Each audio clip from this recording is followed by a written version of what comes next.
the frontliner and like Ryu continues it, then you're just going to be having such a high amount of damage per second with that team. Yeah. But I'm not sure how great of a frontliner either of these characters are.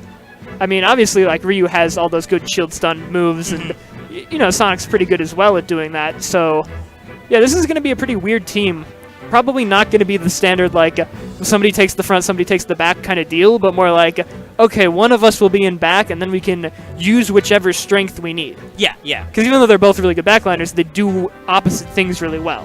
Exactly, yeah. So that's kind of where the synergy lies, as opposed to something like Bayo Cloud, where it's like, okay, the Cloud's going to go in front and put out these massive hitboxes, and the Bayo's going to stand in the back and spin around and do a bunch of damage. And then eventually look for some pickup off a Cloud back throw, take them to the ceiling. Yeah, or Bayo combo into finishing touch. Oh, yes. Ooh, boy, this is a team all right. It's pretty capable, but we'll see how it pans out. Going to Town and City as the starter pick Yeah, right this now. is... I think every character does actually enjoy this stage of the 4 on the screen, so I can see this being the neutral pick. This is a super confident pick. Jab luck on Salem.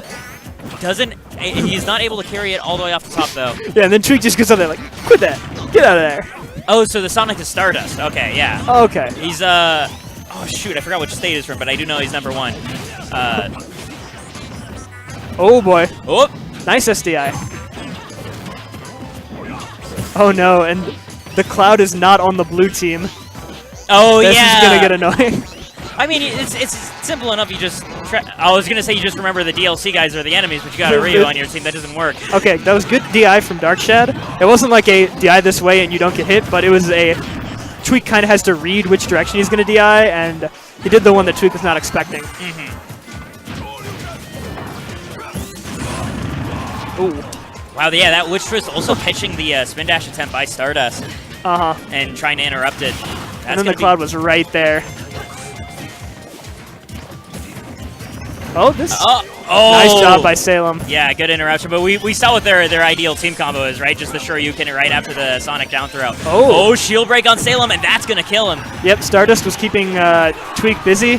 And then, because Salem was out of the game for that brief moment, they were able to kill confirm on Tweek, and now they're in the lead.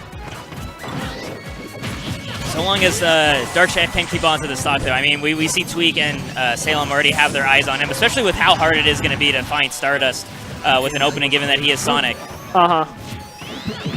Even when they're at 0, when Sonic gets a grab on those platforms, I get scared.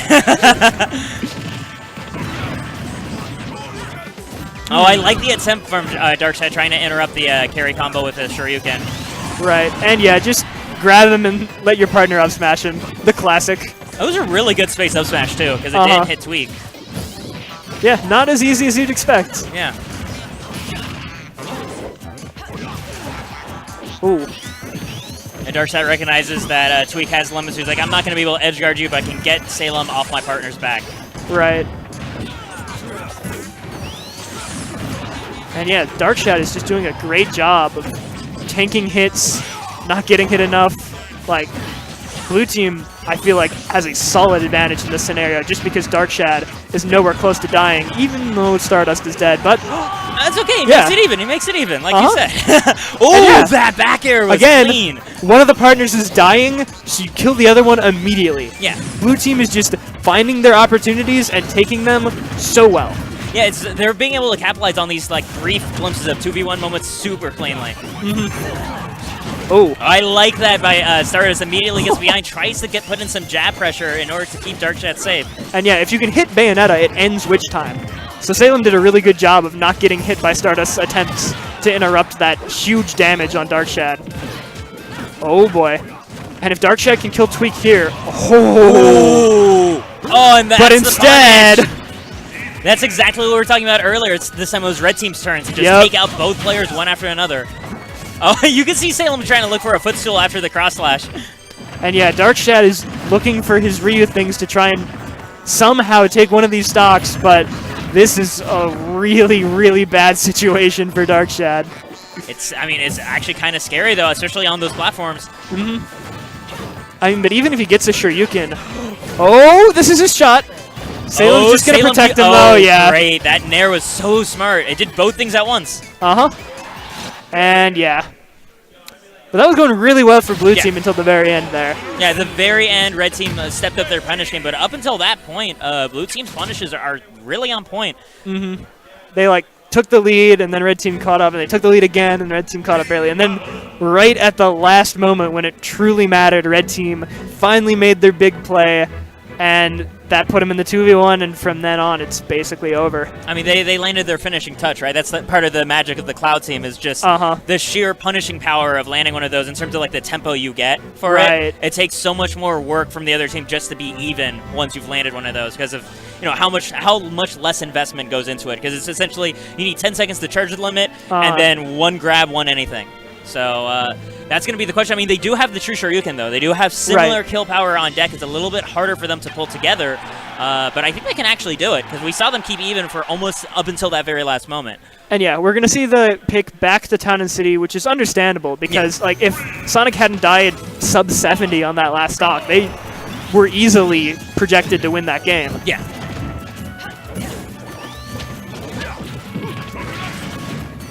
All right, nobody making any big plays quite yet. Nobody really has taken stage control. We're just kind of trying to control your respective part of the stage, hitting people.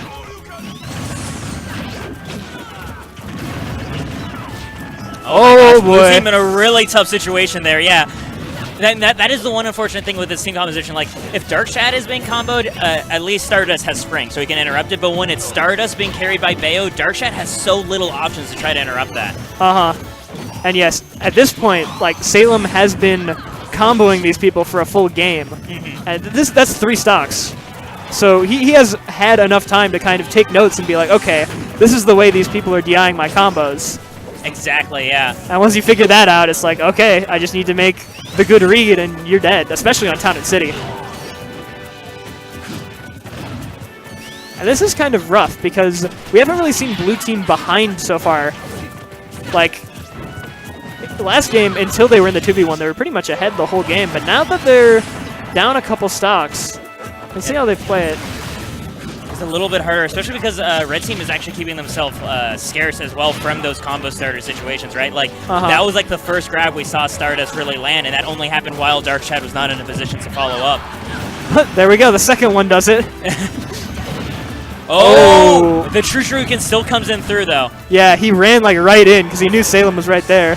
But, this is... Look, I tried to save him, but he's too strong! That's the problem with Ryu.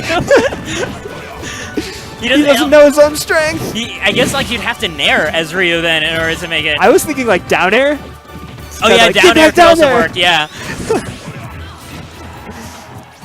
the real godlike play would be like footstooling somehow, but.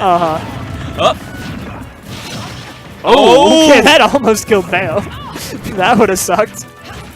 But I mean, that shows how comfortable red team is, right? That they're just going for it. Yeah, Tweek is willingly spending his limit on that off chance he could take a stock early. Because like, well, I still have it. We have 2 stocks on there as a lead, so we can afford to make these risks now. And yeah, Salem is starting to get these more extended combos.